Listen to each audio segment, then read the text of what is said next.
You think Tesla, BYD, and Toyota are fighting the same war. Three car companies, different logos, but one road. You've probably seen the comparison videos, the specs, the range, the price, and who sold more units last quarter. But here's what none of those videos tell you. These three companies don't want the same thing. They never did. And once you understand what each of them is actually building toward, you'll never look at the car industry the same way again. This isn't a race where one of them wins. It's three completely different games being played on the same field, and most people watching can't even tell the difference. To understand where Tesla, BYD, and Toyota are going, you have to understand where each of them came from, because the founding DNA of a company never really leaves. Tesla was founded in 2003 by engineers who wanted to prove electric cars didn't have to be boring. BYD was founded in 1995 by a chemist who wanted to make cheaper batteries than Japan. Toyota was founded in 1937 by a family that wanted to build reliable machines for ordinary people. Three different starting points, three different definitions of success, and three different futures they're each trying to build. Keep those origins in mind because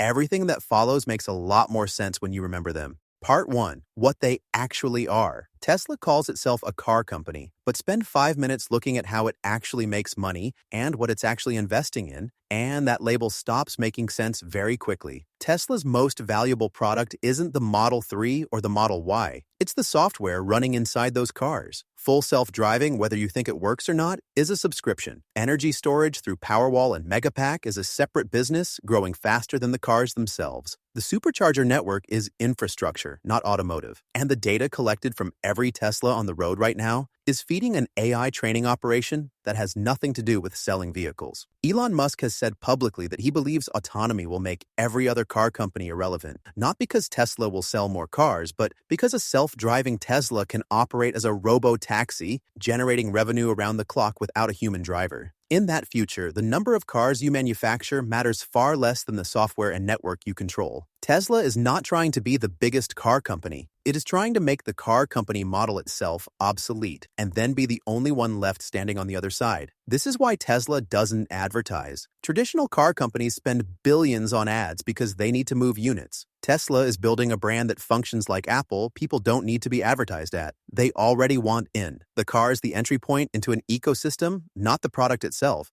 BYD has sold more vehicles than Tesla for over a year now, but BYD is not doing what Tesla is doing, not even close. BYD is a huge manufacturing company. The name means build your dreams, and they try to control almost every part of how their cars are made. They make their own batteries, motors, and even computer chips. They also produce materials like the steel for the car body and possibly things like seat foam. Most car companies don't do this. They rely on suppliers, but BYD makes almost everything themselves. The reason this matters is cost. When you control everything from the raw material to the finished car, you can price competitors out of the market. BYD's entry-level EVs in China start below $10,000. Not $10,000 cheap in a bad way. $10,000 with features that European brands charge $35,000 for. That's not a discount. That's a structural cost advantage that took 30 years of manufacturing discipline to build, and it cannot be copied quickly. BYD is not trying to be the most innovative car company. It is trying to be the most efficient. The goal is to make electric vehicles so affordable and so available that the entire world's transportation runs through their supply chain. Not because people love the brand, but because BYD will simply be the most logical choice at the price point that matters most globally.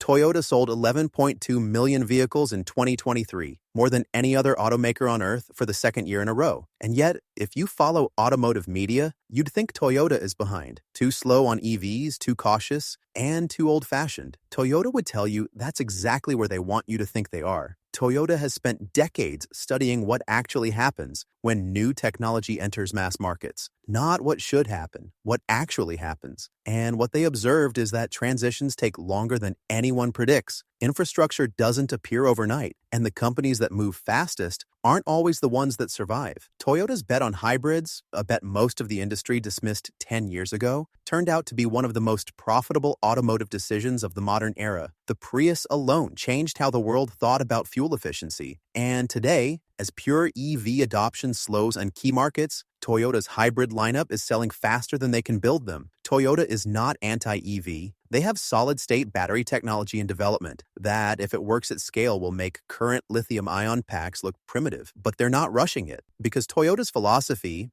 built over nearly 90 years of manufacturing, is that quality and reliability matter more than being first. They have a concept called Kaizen, continuous incremental improvement, and it runs through everything they build. Slow, deliberate, and almost impossible to knock over. Part 2, how they see the customer. Tesla sees its customer as a participant in a movement. When you buy a Tesla, you're not just buying a car, you're buying into a story about the future of energy and technology. Tesla owners are famously loyal, famously vocal, and famously willing to defend the brand in ways that have no equivalent in the car industry. That's not an accident. It's the result of a company that markets itself like a religion, not a product. Over-the-air software updates mean your car actually gets better after you buy it. That creates a relationship between owner and vehicle, and owner and company, that no traditional automaker has managed to replicate. BYD sees its customers completely differently. BYD is not selling a movement, it's selling a solution. Transportation is a practical problem.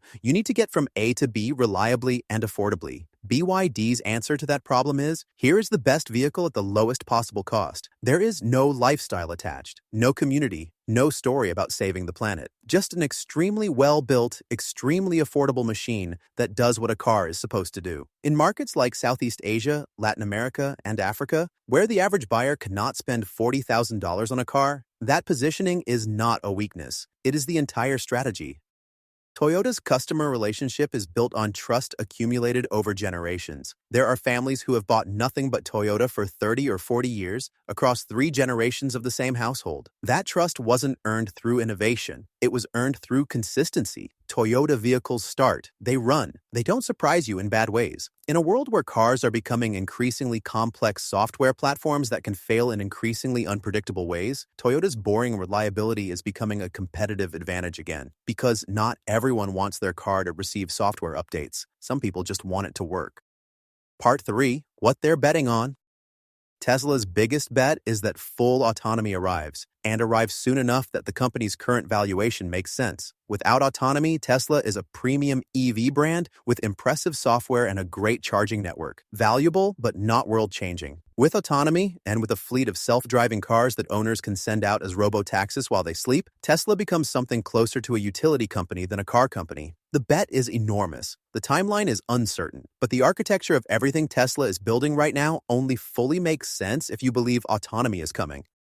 BYD's biggest bet is that the future of transportation is global, affordable, and electric, and that controlling the supply chain is worth more than controlling the brand. BYD doesn't need Western consumers to love their name. They need emerging markets to need their product. And right now, in the markets that are growing fastest, Southeast Asia, South America, the Middle East, BYD is not just competing, they are dominating. The 100% tariff the United States placed on Chinese EVs in 2024 is the clearest possible signal that Western governments agree with BYD's bet. You don't build a wall around something that isn't threatening you.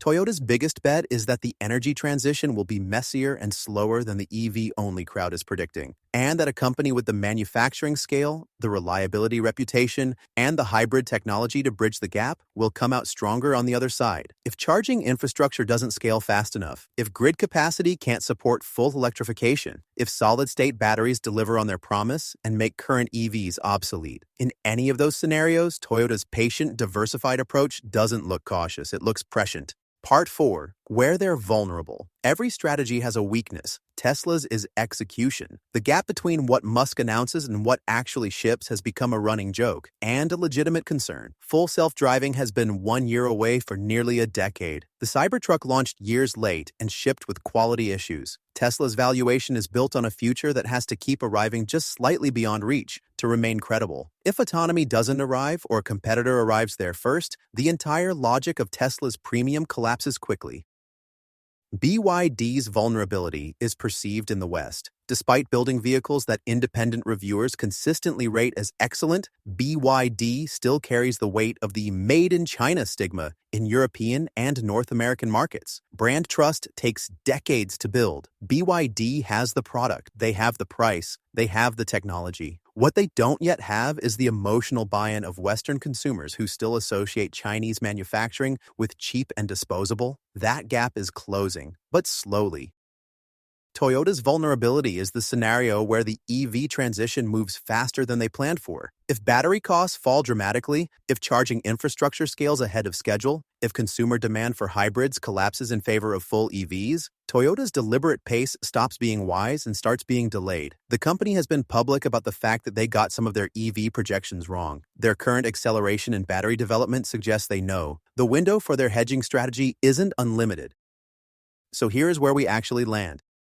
Tesla, BYD, and Toyota are not three car companies fighting over the same buyers. They are three completely different theories about what the future of transportation looks like, and which version of that future is worth betting everything on. Tesla is betting the future belongs to software, autonomy, and ecosystem. The car is just the device you buy to get into their world. BYD is betting the future belongs to whoever controls manufacturing at scale. When electric vehicles become as common as smartphones, the company that builds the most of them for the least money wins, regardless of what the logo says. Toyota is betting the future belongs to whoever survives the transition, not whoever leads it, not whoever disrupts it, whoever is still standing, still trusted, still shipping reliable vehicles when the dust settles.